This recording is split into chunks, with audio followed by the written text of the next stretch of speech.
Good evening. My name is Officer Blair with the Lake Dallas Independent School District Police Department. I will be your critical incident commander conducting an after-action report of the active shooter event at Robb Elementary located at 715 Geraldine Street in Uvalde, Texas on May 24th, 2022. We will be discussing the timeline and series of events occurring this day where 21 lives were lost.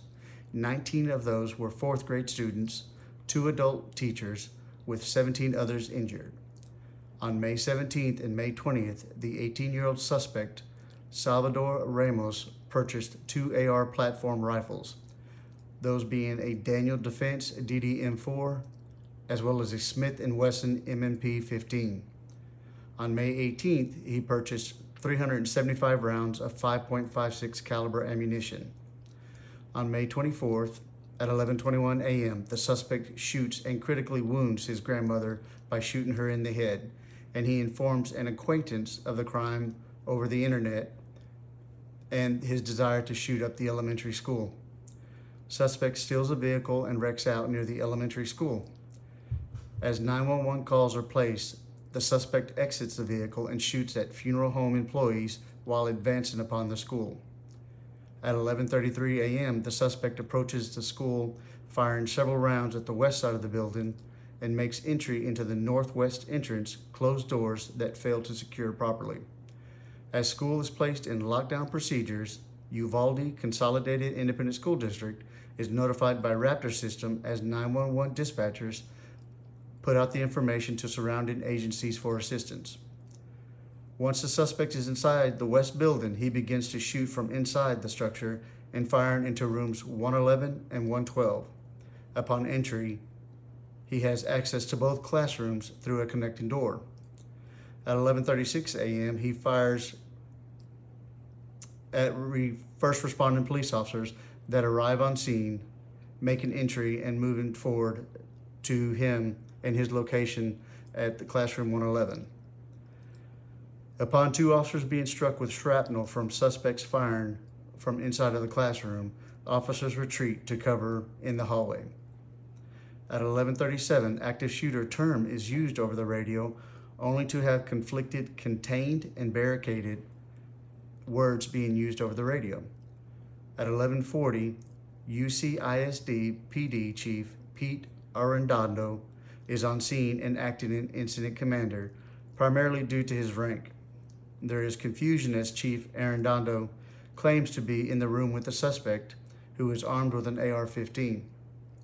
As more officers arrive on scene, evacuation of classrooms in the area as well as perimeter is established, while parents are arriving and upset at the lack of information and police response. Chief Arredondo is informed of injured inside the classroom as officers in the hallway question why are they not immediately breaching the classroom for hostage rescue and medical treatment of the wounded. During the confusion of whether or not personnel are in fact inside with the suspect, at 12:22, 4 shots are heard from inside the classrooms. As other officers take cover, officers from Zavala County Deputy, a CBP agent, advance down the hallway, followed by CBP BORTAC Commander, a CBP agent, Texas DPS Special Agent, and others that begin to trail behind them, acting as an entry react team. As keys are found for the classroom, makeshift entry react team make entry, and the ensuing gunfight leaves the suspect deceased at 12:49. Officers make entry, attempt to get wounded outside into the hallways for a makeshift triage area. The purpose of this after action hot wash is to discover actionable responses as well as discover what did not work so as not to repeat in future endeavors or critical incidents. Some of the pros included a quick response by officers which were on scene in 3 minutes, officers who recognized active shooter and pushed forward into the classrooms, response in stopping the suspect from continuing to kill others or harm others in the room. The triage area established inside in the hallways was a medical care area for quick response to medical needs. And of course, the response of nearly 400 officers on scene.